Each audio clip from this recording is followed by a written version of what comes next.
আসসালামু আলাইকুম। আজকে আমি নান রুটি এবং চিকেন চাপ বানাবো। তো এখানে আমি নান রুটি বানানোর জন্য কিছুটা ময়দা নিয়ে নিয়েছি। এটাতে ৬-৭টা রুটি হবে। তো এর মধ্যে আমি কিছুটা একটু লবণ দিয়ে দিব, অল্প কিছুটা। তারপরে দিয়ে দেব কিছুটা ইস্ট।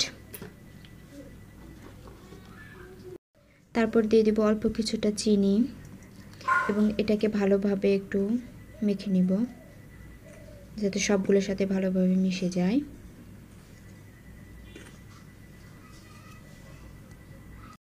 এর মধ্যে আমি এখন দিয়ে দেব কিছুটা কুসুম গরম দুধ।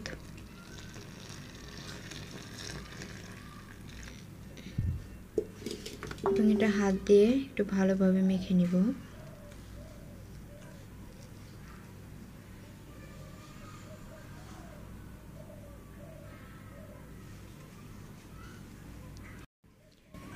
এবং তারপরে দিয়ে দেব কিছুটা গরম পানি, কুসুম গরম পানি। তোমরা চাইলে দুধটা নাও দিতে পারো, আমি দিয়েছি। তারপর এটা ভালোভাবে একটা ডো তৈরি করে নিব। অল্প অল্প করে গরম পানি দিব আর ডো তৈরি করে নিব। ময়দাটা মথে নেওয়া শেষ। ডো বানিয়ে রেখেছি, উপরে একটু তেল দিয়ে রেখেছি যাতে উপরে শুকিয়ে না যায়। এবং এটা আমি 20 মিনিটের জন্য ঢেকে রেখে দিব। তো আমি চিকেন চাপটা বানানোর জন্য এখানে কিছুটা মুরগির মাংস নিয়েছি। এর মধ্যে কিছুটা লবণ,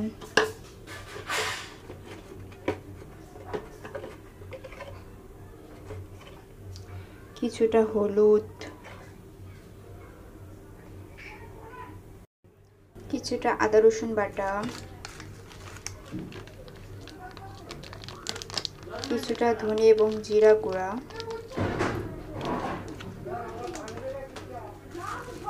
কিছুটা মরিচের গুঁড়া আর অল্প একটু দিয়ে দিব সয়া সস।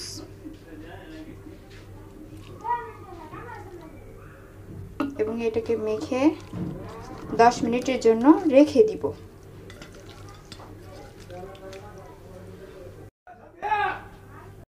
তো চাপে দেওয়ার জন্য এখানে আরেকটা মশলা বানিয়ে নিব। তো আমি এখানে কিছুটা সরিষা বেটে নিয়েছি।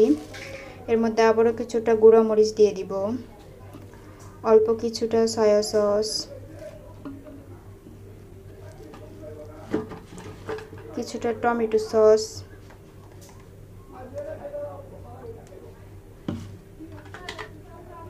কিছুটা লবণ, কিছুটা হলুদ,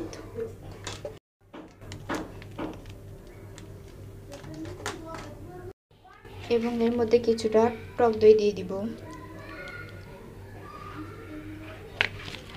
দিয়ে এটা মেখে রেখে দিব। তো আমি একটা কড়াই নিয়েছি, এর মধ্যে কিছুটা তেল দিয়ে দিব এবং তেলটা গরম হওয়া পর্যন্ত অপেক্ষা করব। তো আমি এখন এর মধ্যে মাংসগুলো দিয়ে দিব এবং একদম লাল লাল করে ভেজে নিব।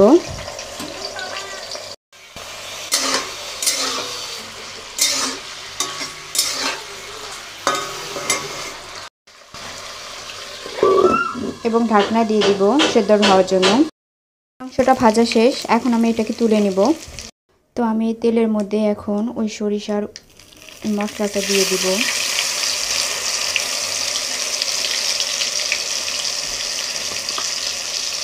এবং এটাকে ভালোভাবে কষিয়ে নেব।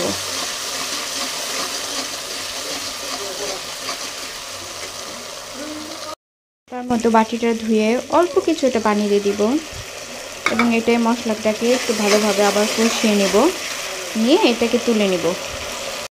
আমার মশলাটা কষানো শেষ, এবার আমি উঠিয়ে নেব। এখন আমি এই তেলের মধ্যে বেশ কিছুটা পেঁয়াজ এবং মরিচ কুচি করে রেখেছি, এগুলো দিয়ে একটু ভেজে নিব এবং ঢেকে দিব যাতে পেঁয়াজটা সেদ্ধ হয়ে যায়। কোনো প্রকার পানি দিব না। ঢেকে দিয়েছি যাতে পেঁয়াজটা সেদ্ধ হয়ে যায়, এতে আমি কোনো প্রকার পানি দিব না। পেঁয়াজগুলো ভাজা শেষ, এর মধ্যে আমি মাংসগুলো দিয়ে দিব এবং এটা ভালোভাবে আরেকটু 2 মিনিট ভেজে নেব।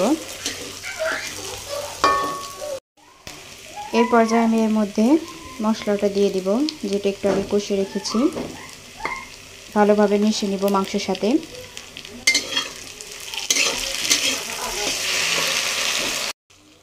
তো আমি এর মধ্যে দিয়ে দেবো এখন কিছুটা টমেটো সস। এবং এটা আবার ভালোভাবে মিশিয়ে নিব।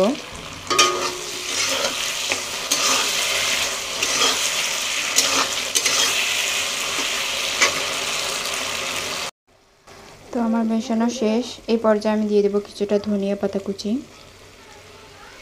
এটাকেও আবার ভালোভাবে একটু মিশিয়ে নিব। তো আমার চাপ রেডি, এখন আমি এটাকে তুলে নিব।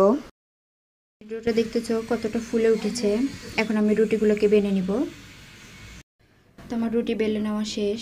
তোমরা একটু মোটা করে বেলে নেওয়ার চেষ্টা করবে, কারণ নান রুটি মোটাই হয়। তো আমি এটাকে এখন ভেজে রুটিটাকে ভেজে নিব। জাল খুব আস্তে দিয়ে ভাজতে হবে, জোরে দিলে পুড়ে যাবে কিন্তু ভেতরে কিছুই হবে না, এজন্য আস্তে জাল দিয়ে রুটিটাকে ভেজে নিব। তো আমার রুটিটা ভাজা শেষ, এখন আমি এটাকে তুলে নিব। তো আমি এখানে শসার একটা রায়তা বানাবো। তো এখানে শসা কেটে নিয়েছি 2টা। এর মধ্যে কিছুটা টক দই দিয়ে দিব কিছুটা চিনি আর সামান্য কিছুটা লবণ, এবং এটাকে ভালোভাবে মাখিয়ে নিব। আমি রুটিটাকে অল্প আঁচে ভেজে নিব। বেশি জাল দিলেও রুটি পুড়ে যাবে, কিন্তু ভেতরে কাঁচা কাঁচাই থেকে যাবে। তাই অল্প আঁচে রুটিটাকে ভেজে নেওয়ার চেষ্টা করবেন। বানানো শেষ, এটাকে এখন আমি পরিবেশন করব। বানানো শেষ। তো আমার চিকেন চাপ, নান, রুটি, রায়তা বানানো শেষ। তোমরা চাইলে খুব সহজেভাবে বানিয়ে নিতে পারো। একবার বানিয়ে নিলে দোকানেরগুলো আর খাইতেই চাইবে না। বাড়িতে এত বানালে এত মজা। তো ভিডিওটি ভালো লাগলে অবশ্যই লাইক, কমেন্ট, সাবস্ক্রাইব করতে ভুলবেন না। সবাই ভালো থাকবেন, সুস্থ থাকবেন। খোদা হাফেজ।